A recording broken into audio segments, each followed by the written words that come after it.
اصطلاح استعمال کی جاتی ہے وہ استخارے سے کوئی تعلق نہیں چاہیے، اس کا استخارے سے کوئی تعلق نہیں، وہ حساب کتاب ہے۔ کچھ حضرات یہ کہتے ہیں کہ صاحب میں اپنے مجھ سے کہا گیا کہ صاحب میں تو چونکہ گناہگار ہوں لہٰذا مجھے تو اللہ کے حضور کھڑے ہونے سے شرم آتی ہے، پتہ نہیں اللہ میری بات سنے گا نہیں سنے گا، مفتی صاحب نیک آدمی ہے، میں مفتی صاحب سے استخارہ کرا لیتا ہوں، تو کیا گناہگار آدمی استخارہ نہیں کر سکتا؟ دیکھیں استخارہ تو ہر مسلمان کر سکتا ہے، اور کہتے ہیں کہ افضل اور بہتر یہی کہ سنت پہ عمل کرتے ہوئے خود کرے، لیکن اگر کوئی مسلمان دوسرے کے بارے میں وہی حسن ظن رکھ کر یہ کام کرتا ہے تو پھر وہ بھی جائز تو ہے، لیکن جو افضل جسے کہا جائے خود بہتر جو خود کرنا چاہیے۔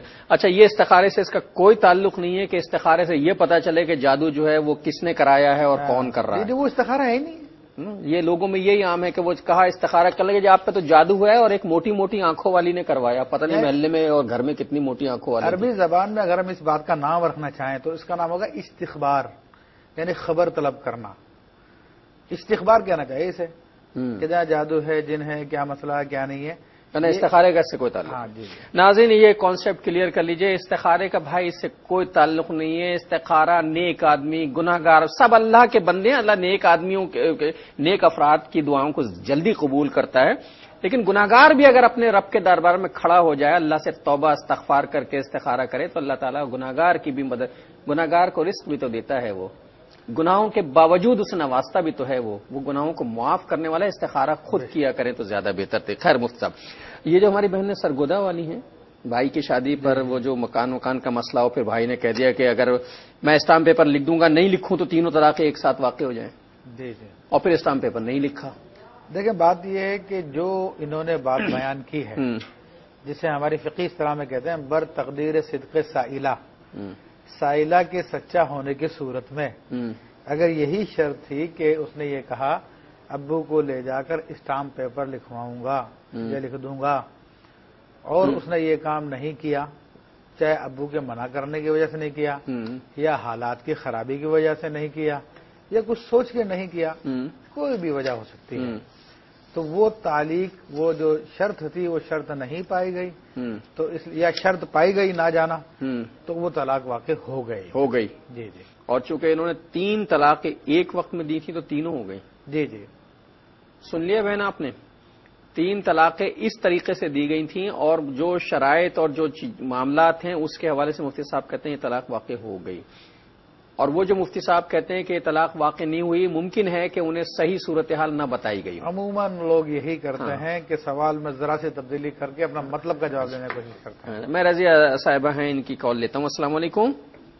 وعلیکم السلام جی بھائی، میرا نام رضیہ ہے، میں برے والے سے بات کر رہی ہوں۔ مجھے اس دن آپ نے کال کی تھی کہ وہ انگوٹھی کا جو مسئلہ تھا، پتا نا آپ کو، کہ مجھے کو کہہ رہے ہیں کہ انگوٹھی ہماری گری ہے۔ اچھا اچھا اچھا اچھا، ہاں جی، وہ انگوٹھی بھائی اس طرح کی نہیں ہے جس طرح وہ کہہ رہے ہیں، ٹھیک اچھا، ہے نا؟ وہ انگوٹھی اگر اس طرح کی ہوتی تو میں اپنے بھائیوں کو ضرور پہچان دیتی، کیونکہ میری نہیں ہے، میں نے نہیں رکھی۔ بہت اچھا بہت اچھا، چلیے بہت وہ سن رہے ہوں گے۔ میری بات سننا لین نہ کاٹنا۔ ہیلو، ہاں ہاں سن رہا ہوں میں بھائی۔ اور چیز یہ ہے کہ سونے کی ہو اگر، تو میرا چھوٹا دیور ہے، وہ مالی حالت اس کی بہت کمزور ہے، ٹھیک ہے نا؟ 1.5 ایکڑ اس کی زمین ہے، وہ بھی ٹھیکے پر دی ہوئی ہے، قرضہ اس کے اوپر کافی ہے۔ اگر میں وہ چیز بیچ کے، اس کا مالک نہیں مل رہا، 2-3 سال ہو گئے ہیں، اور وہ چیز سونے کی بیچ کے میں اس کو دے رہا ہوں اس کے پیسے، تو کیا یہ جائز ہے؟ اچھا ہاں جی، اچھا ٹھیک ہے بہن بات کریں۔ اور وہ اسلام آباد سے جو ہمارے بھائی صاحب نے ہمیں کال کی تھی انگوٹھی کے حوالے سے، آپ کی کال کا جواب آ گیا ہے۔ بہن کہتی ہیں جو نشانیاں آپ نے بتائی ہیں یہ انگوٹھی اتنی قیمتی اور ویسی نہیں ہے۔ انہوں نے بتایا تھا کہ وہ سونے کی ہے، اس میں ہیرا جڑا ہوا ہے، اس کی مالیت بہت زیادہ۔ بہن کہتی ہیں ایسا نہیں ہے، سونے کی انگوٹھی ہے، لیکن جو نشانیاں آپ بتاتے ہیں وہ نشانے نہیں۔ تو میرے بھائی اور اب بہن اگر آپ سن رہے ہیں جن کی انگوٹھی گم ہوئی ہے تو یہ وہ انگوٹھی نہیں ہے، اور یہ بہن نیک نیتی کے ساتھ اسے واپس کا۔ مفتی صاحب یہ کہتی ہیں کہ اب وہ انگوٹھی جو ہے ان کا دیور انتہائی غریب ہو چکا ہے، بہت پریشان حال ہے، کیا اسے فروخت کر کے اس کی مدد کر سکتی ہیں؟ دیکھیں انتہائی غریب سے مراد اگر ایسا غریب ہے کہ اس کی ملکیت میں حاجت اصلیت سے زائد ایسی رقم نہیں ہے، اتنی رقم نہیں ہے جو 52.5 تولہ چاندی کی قیمت کو پہنچے، تو وہ شخص شرعی فقیر ہے۔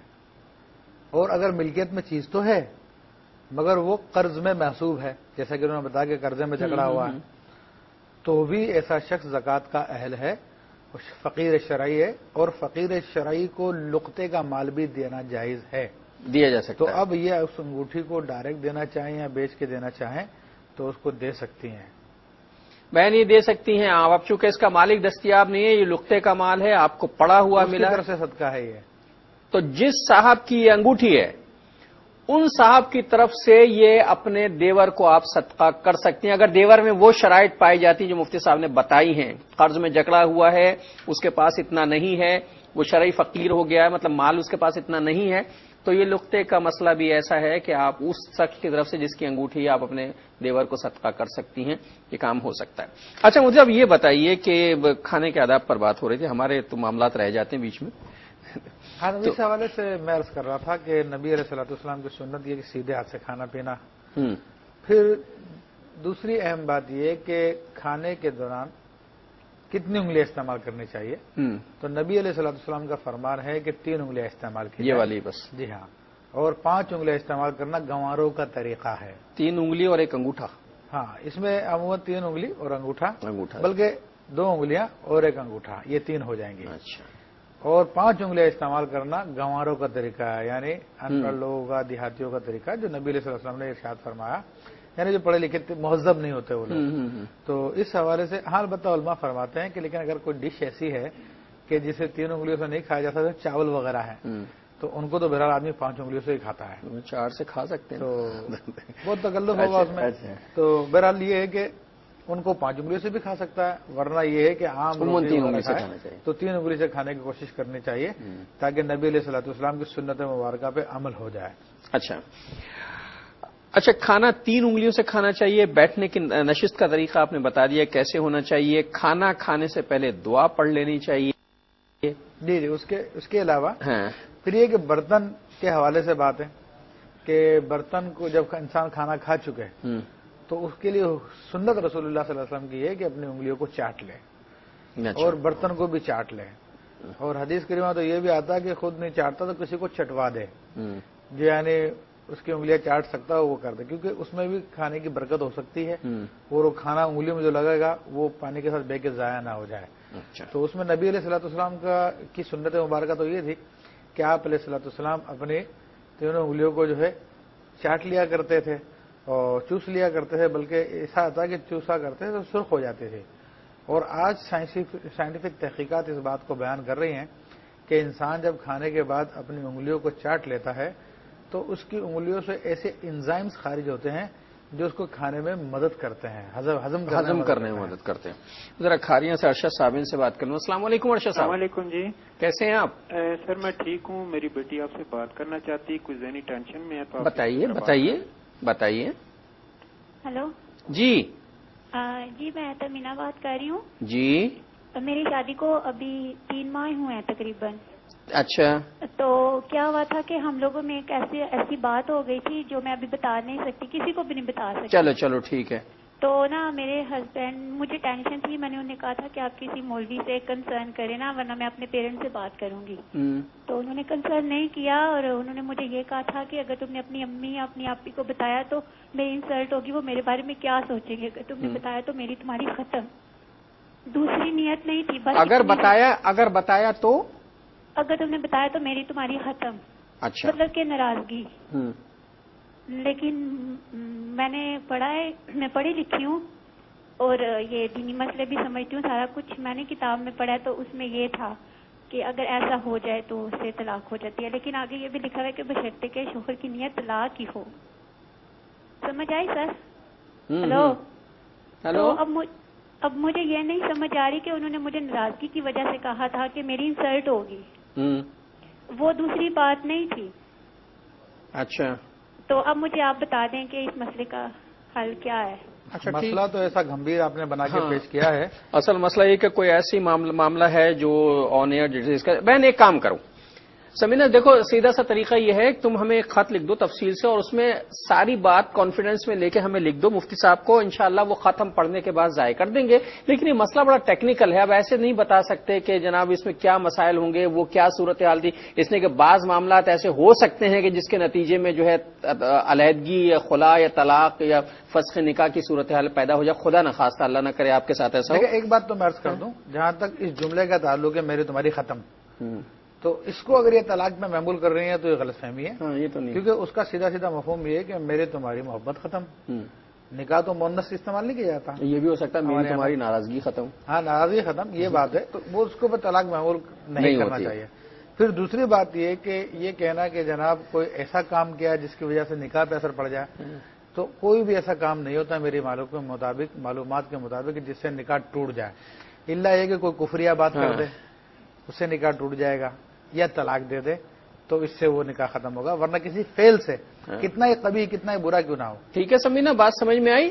اچھا اب چونکہ وقفہ ہونے والا ہے اور یہ اذان کا وقفہ ہوتا ہے تو مجھے یہ اذان کا تو نہیں ہے، خیر ظاہر اذان تو ہو چکی ہے، تو ہم ایک وقفہ چھوٹا سا لے لیں اگر تمہاری اجازت ہو. لیکن پریشان ہونے کی بات نہیں، دیکھیں کوئی ایسی بات نہیں ہے جس سے تم پریشان ہو رہے. بہت زیادہ خلق لکھ کے مزید تفصیل معلوم کر لینا. اب میں وقفے پہ جا رہا ہوں. السلام علیکم ورحمۃ اللہ وبرکاتہ. ویلکم بیک ناظرین. وقفے کے بعد پروگرام میں آپ کا خیر مقدم ہے.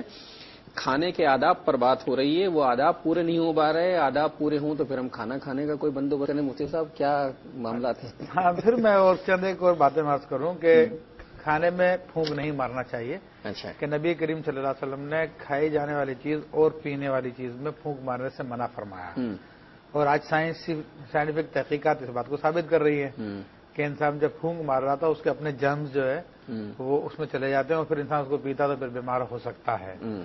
اسی طرح ایک ادب یہ بھی ہے کھانے کا کہ جب لقمہ گر جائے تو اس کو گرا نہیں رہنے دینا چاہیے بلکہ اس کو صاف کر کے کھا لینا چاہیے. اور نبی کریم صلی اللہ تعالی وسلم کی ایک روایت کے مطابق تو جب انسان گرا ہوا لقمہ اٹھا کے کھا لیتا ہے تو اللہ تبارک و تعالیٰ اس کی مغفرت فرما دیتا ہے. اور جی اور ایک روایت میں یہ آتا ہے حضرت معقل بن یسار رضی اللہ تعالیٰ کھانا کھا رہے تھے، صحابی رسول ہیں، سردار تھے اپنی قوم کے، تو ان کا لقمہ گر گیا تو آپ نے اٹھا کے کھایا تو کچھ لوگ ان کو کنکھیوں سے دیکھنے لگے. تو اس پر لوگوں نے کہا شاہی کے خلاف، ہاں کہ آپ سردار ہیں، لوگ آپ کو اس طرح سے دیکھ رہے ہیں، کہا ان جاہلوں کی وجہ سے میں رسول کی سنت چھوڑ دوں میں صلی اللہ تعالی وسلم. تو کہا میں نہیں چھوڑ سکتا اس سنت کو. تو آپ نے کسی کی پرواہ نہیں کی، نبی علیہ الصلوۃ والسلام کی سنت پہ عمل کیا. پھر کھانے کے آداب میں سے ایک یہ ہے کہ کھانا ٹھنڈا کر کے کھانا چاہیے، گرم کھانا نہیں کھانا چاہیے. مطلب ٹھنڈا کتنا ٹھنڈا؟ اتنا ہے کہ کھائے جانے کے قابل ہو. اچھا. ایک تو ہوتا ہے بالکل ایک ایسی چیز ہوتی ہے کہ جس کو گرم ہی یوز کیا جائے، چائے ہے، اب اس کو ٹھنڈا کر کے پیئیں گے تو شاید ہی کوئی چائے نہیں ہوگی پھر. لیکن اتنا اس سے مراد یہ ہوتی ہے کہ بعض ایسی ہوتی ہے جن کو درمیانی کھایا جا سکتا ہے. مطلب گرم سے مراد کیا یہ کہ جو تندور سے گرم یا توے سے گرم روٹی ہوتی ہے جسے ہاتھ بھی نہیں لگایا جا رہا ہے اسے کھا رہے ہیں؟ دیکھ وہ تو اس لیے بھی منع ہے کہ نقصان دہ ہے، وہ تو اس لیے بھی منع ہے کہ نقصان دہ ہے. لیکن عام طور پہ روٹی کو ٹھنڈا ہو تو اس میں ہوتا ہے کہ انسان کم کھاتا ہے، اور زیادہ گرم اگر روٹی اس کو دیں گے اٹھا کے تو وہ ایک کھانے والا اس کو 2-3 کھا جاتا ہے، تو خوراک سے زیادہ کھا لیتا ہے، اور اس میں پھر برکت نہیں ہوتی. نبی علیہ الصلوۃ والسلام نے جو ارشاد فرمایا تو اس میں یہ کہ ٹھنڈا ہو تو وہ بہتر ہے برکت. لیکن آج کل ہم لوگ جینے کے لیے نہیں کھاتے، کھانے کے لیے جی رہے ہیں. تو اس لیے کہتے ہیں جتنا زیادہ مزیدار ہو جائے وہ کم، جتنا مزیدار ہو جائے، جتنا زیادہ ہو جائے، جتنا مل جائے کھا لو. ہاں جہاں سے مل جائے کھا لو. تو اگر فلسفہ تبدیل ہو جائے، فلسفہ وہ ہو جائے جو اللہ نے ہمیں فرمایا، جو حبیب علیہ الصلوۃ والسلام نے فرمایا، تو پھر انسان ٹھنڈا کر کے کھانا ہی پسند کرے گا. پھر یہ کہ کھانا جب انسان کھا چکے تو کھانے کی دعا پڑھے. اور کھانے کی دعا کئی دعائیں آئی ہیں حدیث شریف میں، لیکن ایک مختصر سی بتائیے. الحمدللہ الذی اطعمنا وسقانا وجعلنا من المسلمین. تمام تعریفیں اس اللہ ہی کے لیے ہے کہ جس نے ہمیں کھلایا، جس نے ہمیں پلایا اور ہمیں مسلمانوں میں سے بنایا. تو یہ دعا پڑھ لے تو اس کے بڑے فضیلت بھی ہے اور اللہ تعالیٰ کا شکر بھی ادا ہو جاتا ہے. ناظرین اس کو یاد کر لیجیے، بہت چھوٹی سی دعا ہے. کھانا کھانے سے پہلے کی دعا اور کھانا کھانے کے بعد کی دعا. اگر آپ دسترخوان پر بیٹھ کے باواز بلند پڑھیں تو جو بچے ساتھ میں بیٹھے ہوتے ہیں، جب روزانہ دن میں 2 مرتبہ یہ معمول ہوگا، 3 مرتبہ، ان بچوں کو وہ دعا یاد ہو جائے گی. الحمدللہ الذی اطعمنا وسقانا وجعلنا من المسلمین. تو یہ ختم کرنے کی دعا ہے اور کھانے کی دعا مفتی صاحب جی مفتی مزید. پھر اس میں ایک خاص بات یہ ہے کہ انسان جب کھانا کھانے کے لیے بیٹھے تو جوتے اتار کے بیٹھے. یہ سنت رسول اللہ صلی اللہ علیہ وسلم کی، اور فرمایا کہ تمہارے لیے راحت کا باعث بھی ہے. تو اس میں یہ کوشش کی جائے سنت. اچھا، یہ جو ریسٹورینٹ وغیرہ میں جا کے کھانا کھاتے ہیں وہاں جو اس طرح کی ٹیبلیں ہوتی ہیں اور کرسیاں ہوتی ہیں تو وہاں تو جوتے لوگ عموماً نہیں اتارتے. ہاں بہرحال وہ تو سنت میں نہیں، اتارے تو جا سکتے ہیں. ہاں اتارے جا سکتے ہیں، اتارے تو جا سکتے ہیں جوتے، اس لیے کہ وہاں سے گم ہونے کا بھی کوئی خطرہ نہیں ہوتا. جوتے تو